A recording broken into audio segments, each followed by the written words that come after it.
आगे जम्मू कश्मीर की बात हो रही है तो जरा बात उधमपुर ऑपरेशन की भी करते हैं। उस ऑपरेशन की करते हैं जिसका आज तीसरा दिन है। मुसलसल ऑपरेशन चल रहा है और लगातार ये ऑपरेशन का आज तीसरा दिन है। बसंतगढ़ का इलाका है जहां पर मुसल्लह अफराद की मौजूदगी की इतला मिली, जिसके बाद एनकाउंटर भी हुआ। हमने देखा कि एक विलेज डिफेंस गार्ड भी मारा गया था और उसके फौरन बाद इस ऑपरेशन को क्लोज नहीं किया गया बल्कि एडिशनल डिप्लॉयमेंट्स लगा दी गई, पैराट्रूपर्स को लगाया गया और ड्रोन के जरिए से उस एरिया को खंगालने की कोशिश की गई। जिसके बाद पुलिस राय के मुताबिक 2 ऐसे ग्रुप देखे गए जो मुसल्लह ग्रुप है, जिनके लेकर तलाश बड़े पैमाने पर इस इलाके के अंदर जारी है। मौसम का मिजाज भी 2 दिन से बदलता रहा, लेकिन बदलते मौसम के मिजाज के बीच इस इलाके के अंदर ऑपरेशन की कार्रवाई जारी रही और आज एक बार फिर बड़े पैमाने पर इस इलाके के अंदर ऑपरेशन को शुरू कर दिया गया है। बसंतगढ़ का इलाका जो कठुआ से होते हुए उधमपुर तक चला जाता है, इस बड़े और वसी इलाके का इस वक्त ऑपरेशन जारी है। मुसल्लह अफराद की इत्तला मिली थी, जिसके बाद बड़े पैमाने पर ऑपरेशन शुरू किया गया है। जी नाज़रीन, बात हम कर रहे हैं बसंतगढ़। पहले तो ऑपरेशन बसंतगढ़ से शुरू हुआ था, जहां पर आज से 3 रोज कबल एक वीडीजी मेंबर उसकी हलाकत हुई है। मुश्तबा जो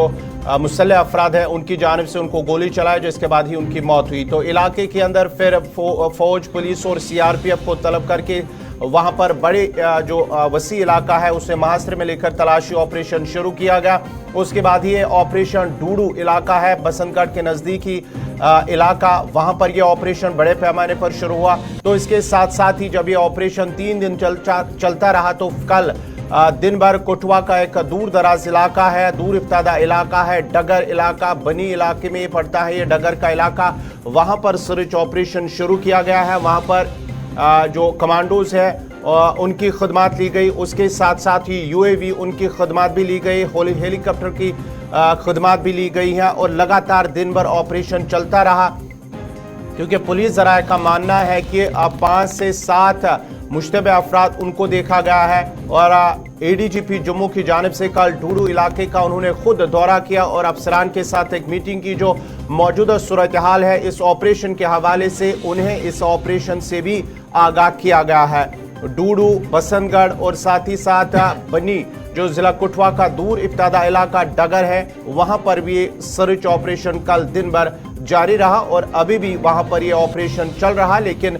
बसंतगढ़ और डूडू के अंदर ये चौथा रोज है आज जहां ऑपरेशन चल रहा है। सीधे चलेंगे अपने नुमाइंदे साहिल खजूरिया के पास जो इस वक्त हमारे साथ ज्वाइन कर चुके हैं। साहिल, बहुत शुक्रिया ज्वाइन करने के लिए। अपडेट करें जी, क्या कुछ ताज़ा तरीन इतलात है, क्योंकि ऑपरेशन एक और दिन में चला गया है और पिछले कई दिनों से लगातार हम देख रहे हैं कि टॉप ऑफिशियल्स इस पूरे इलाके के अंदर आ रहे हैं, एरियल सर्वेलेंस रखी जा रही है, पैरा कमांडोज को ड्रॉप इन कर दिया गया है। लेकिन अभी तक भी जो इतलात थी कि 2 या 3 ग्रुप है जो नए नए इन्फिल्ट्रेट हुए हैं, उनके साथ दोबारा कॉन्टैक्ट एस्टैब्लिश नहीं हुआ है। किस तरीके का ऑपरेशन है और मजीद कितना वक्त भी लग सकता है, क्या कुछ जराया आपके कह रहे हैं?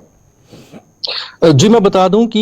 ये जो 5 से 6 लोगों का दल बताया जा रहा है, ये आतंकियों का दल ढग्गर के इलाके में ट्रेस हुआ था, ऐसा वहां के स्थानीय लोगों का कहना है कि कुछ संदिग्ध देखे गए थे, जिसके बाद से कल वहां पे पैराट्रूपर्स उतारे गए, आर्मी और पुलिस की भी तैनाती जो है वहां पे सुनिश्चित की गई थी और कॉम्बिंग ऑपरेशन जो है वो कल ही शुरू कर दिया गया था। देर रात तक ये कॉम्बिंग ऑपरेशन चला और पूरे इलाके को फिलहाल अभी भी सुरक्षा बलों ने घेर के रखा हुआ है। आज सुबह से ही एक बार फिर सुरक्षा बल जो है वो जंगल के इलाके को खंगालने के लिए निकल चुके हैं। और टोपोग्राफी की बात करूं तो एक तरफ जहां बसंतगढ़ पड़ता है, दूसरी तरफ ढग्गर है और तीसरी तरफ लोहाई मल्हार का इलाका है। ये तीनों ही इलाके के 90 के दशक में आतंकवाद से प्रभावित रहे हैं और अब इन 3 इलाकों में फोर्सेस ने जो है तीनों तरफ से घेरा डालकर इन आतंकियों की तलाश शुरू की है, क्योंकि इसमें जंगल का इलाका है, दूर दराज का इलाका है, जहां कहीं पहाड़ी जो गुफाएं हैं वो भी हैं। तो ऐसे में आशंका जताई जा सकती है कि इन गुफाओं में वो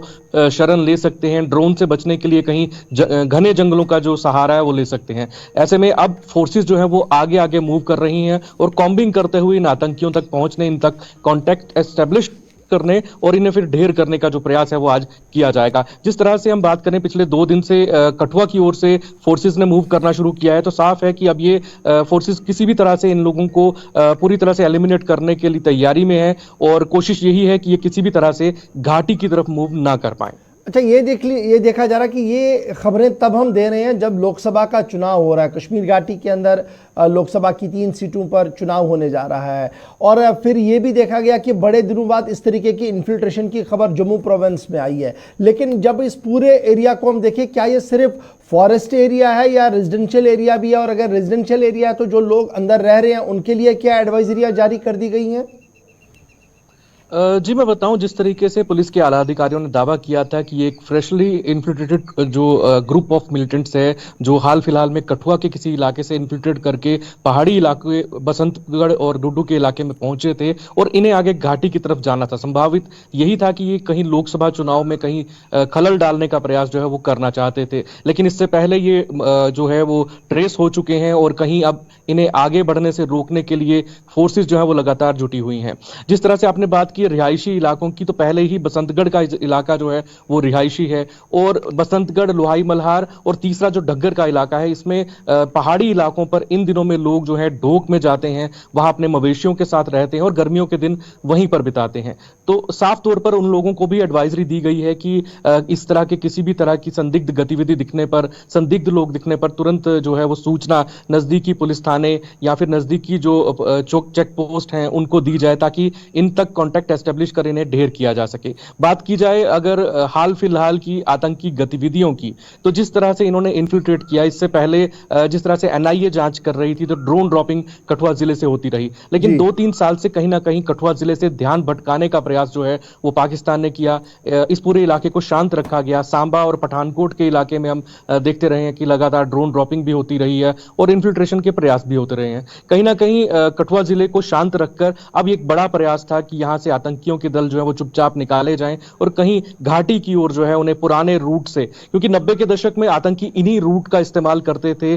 जो उज दरिया है, तरना है, इन दरिया से वो घाटी की ओर रुख करते थे और बसंतगढ़, लोहाई मल्हार और डग्गर के ये वो ट्रांजिट कैंप थे उन लोगों के, जहां उन्हें सेफ पैसेज मिल जाता था। 90 के दशक की बात करूं तो बनी सब डिवीजन का सरथल इलाका है जहां आतंकियों ने पहली बार एक वारदात को अंजाम दिया था। एक डीएसपी स्तर के